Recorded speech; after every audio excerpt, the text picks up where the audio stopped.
यार web series के एक सीन में देख करके ऐसा लगा कि तिग्मांशु धूलिया सैफ अली खान से ये कह रहे हैं कि बेटा तुमसे ना हो पाएगा। सच में, क्योंकि जिस तरह से तिग्मांशु धूलिया सैफ अली खान के पास उठकर जाते हैं ऐसा लग रहा होता है कि कान के नीचे एक जमाने वाले और यही डायलॉग मारने वाले। बाय द वे, आप देख रहे हैं मिस्टर जीरो रिव्यू, मैं हूं मिस्टर जीरो। तो चलो यार, अगर चैनल पे आप नए हो तो प्लीज चैनल को सब्सक्राइब कर लो, बेल का बटन दबा लो और हाँ, वीडियो को स्टार्ट करते हैं। मुझे इस वेब सीरीज में पॉजिटिव क्या लगा, मुझे अच्छा क्या लगा, एज अ पब्लिक मुझे क्या लगा, वही मैं बताने वाला हूँ। तो भाई वेब सीरीज के एक हिस्से पे जो है, जब रिपोर्टर सैफ अली खान से पूछती है कि डिफेंस मिनिस्ट्री को लेकर के आपका क्या कहना है, तो उस समय पे ऋतिक का एक गाना इस्तेमाल कर लिया जाता है कि इस बात को अगर तुम थोड़ा घुमा फिरा कर कहते, थोड़ा और सजा कर कहते तो अच्छा होता। ये कौन सा फिल्म का गाना है, प्लीज यार कमेंट सेक्शन पे जाकर के जरूर बताना। अब बात करता हूँ डॉक्टर गुलाथी, गुत्थी या फिर सुनील ग्रोवर की। इनका लुक, इनकी बिहेवियर इतना इंटेंस भरा है कि भाई आपको देख करके एक समय पे डर भी लगने लगेगा। और जिस तरह से स्ट्रिक्ट नजरों से वो देखते हैं वो दमदार है, और खास करके वो हंसी आप कभी भी नहीं भूल पाओगे। बीच बीच में हाव भाव में और शक्ल के एक्सप्रेशन में आप देखोगे कि इनके शक्ल पे बार बार शाहरुख खान के एक्सप्रेशन आ रहे हैं, जो कि काफी ज्यादा इंप्रेसिव लगता है मुझे। ज़ीशान अय्यूब की एंट्री जो है वो काफी ज्यादा कंट्रोवर्शियल है, और जो डायलॉग है वो भी बहुत ही बड़ा कंट्रोवर्सी खड़ा कर सकती है। मैं बस ये सोच रहा हूँ कि ये वेब सीरीज जो है किसी बड़े लोगों के हाथ में ना लग जाए, क्योंकि बैन होते टाइम नहीं लगेगा। वैसे आगे बढ़ने से पहले तिग्मांशु धूलिया का एक और डायलॉग है जो कि यार बहुत ही ज्यादा इंप्रेसिव लगा मुझे, और मुझे ऐसा लगता है कि हर पॉलिटिशियन अपने घर में अपने बच्चे और बीवी के साथ में ये डायलॉग तो जरूर मारते होंगे कि इलेक्शन के पहले 2 महीने को छोड़ करके मैं कभी भी झूठ नहीं बोलता।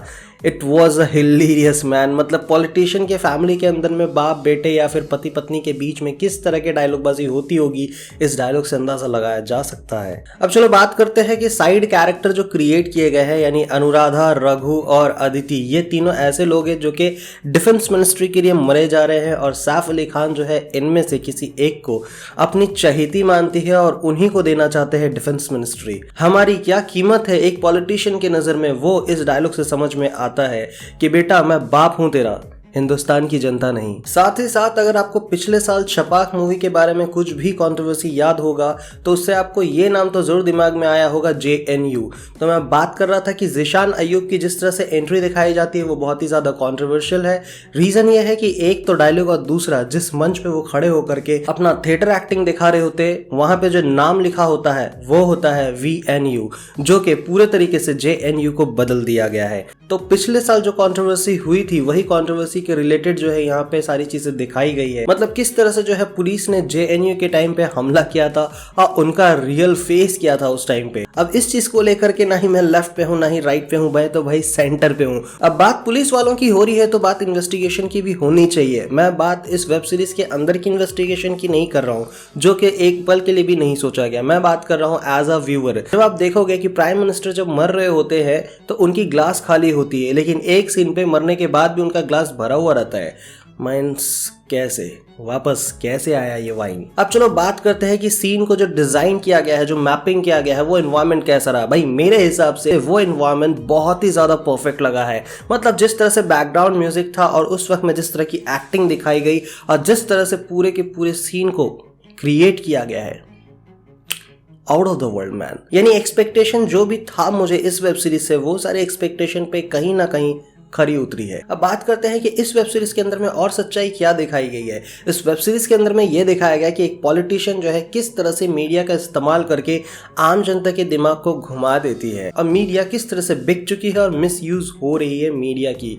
ये सारी चीजों को बहुत ही अच्छे से दिखाया गया है। एक वक्त तक इस वेब सीरीज को देखते देखते आपको ये लगेगा कि मुस्लिम को जो है बहुत ही ज्यादा बेचारा दिखाया जा रहा है, या फिर कुछ लोग ये एग्री भी कर जाएंगे कि ये जो भी चीजें दिखाई जा रही है वो किसी ना किसी हद तक सही है। By the way, middle of the story पहुंचते पहुंचते मुझे ऐसा लगा कि मैं प्रकाश झा की राजनीति देख रहा हूं। अब देखो यार, तांडव के अंदर में यह भी दिखा दिया गया है कि किस तरह से आज के टाइम पे सोशल मीडिया का गलत इस्तेमाल किया जाता है और किस तरह से मिसयूज करते हैं पॉलिटिशियन, और जो भी हम हैशटैग्स देखते हैं पॉलिटिकल हैशटैग, वो किस तरह से क्रिएट किया जाता है और किस तरह से सोशल मीडिया पे हैशटैग ट्रेंड्स करते हैं। और मानना यह भी पड़ेगा कि ये जो कहानी चल रही है ये कहीं ना कहीं रियलिटी से कनेक्ट है, क्योंकि मे भी पॉसिबल कि ये कहानी पप्पू की है लेकिन गेम दिखाया गया है फकीर जैसा।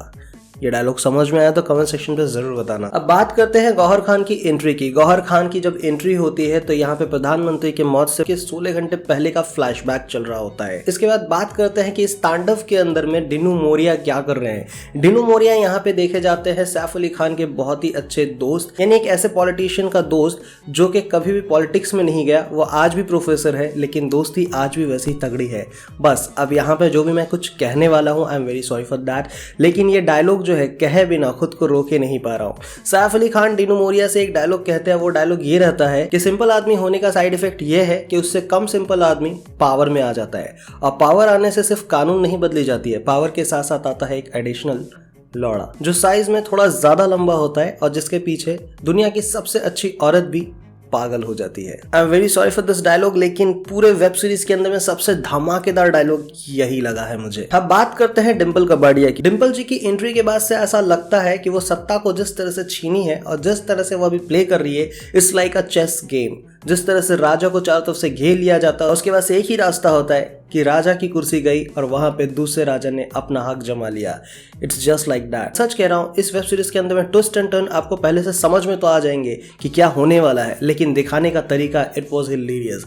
हो सकता है कि बहुत सारे यूट्यूबर ये कह रहे हैं कि ये सबसे बकवास और सबसे वीक स्टोरी लाइन है, लेकिन मेरे हिसाब से it's a totally political drama, और जिसको देखने के बाद आपको अंदर में जो सेटिस्फैक्शन मिलेगी वो आप बाद में आकर के मेरे चैनल के कमेंट सेक्शन पे जरूर लिखोगे। अब चलो यार, जाते जाते एक टिप दे करके जाता हूँ कि इस पूरे वेब सीरीज तांडव वेब सीरीज का जो नाम रखा गया है तांडव, वो किसके ऊपर में है। अगर आप बहुत अच्छे से प्रेडिक्ट करना जानते हो तो आप स्टार्टिंग में ही समझ जाओगे कि ये तांडव एग्जैक्टली किसके लिए बनाया गया है, और नो डाउट कि इसका सेकंड पार्ट अगर आया तो उसके अंदर में बहुत ही दमदार रोल में देखे जाएंगे। बस मुझे डिसअपॉइंटमेंट एक ही चीज का मिला है कि जिस रॉयल अवतार के साथ में सैफ अली खान ने एंट्री मारी थी, वो स्वैग कहीं ना कहीं कमजोर पड़ता हुआ दिखा है, और कहीं ना कहीं एक दमदार शेर के बदले बहुत ही लाचार से शेर जैसे दिखने लगे थे सैफ अली खान।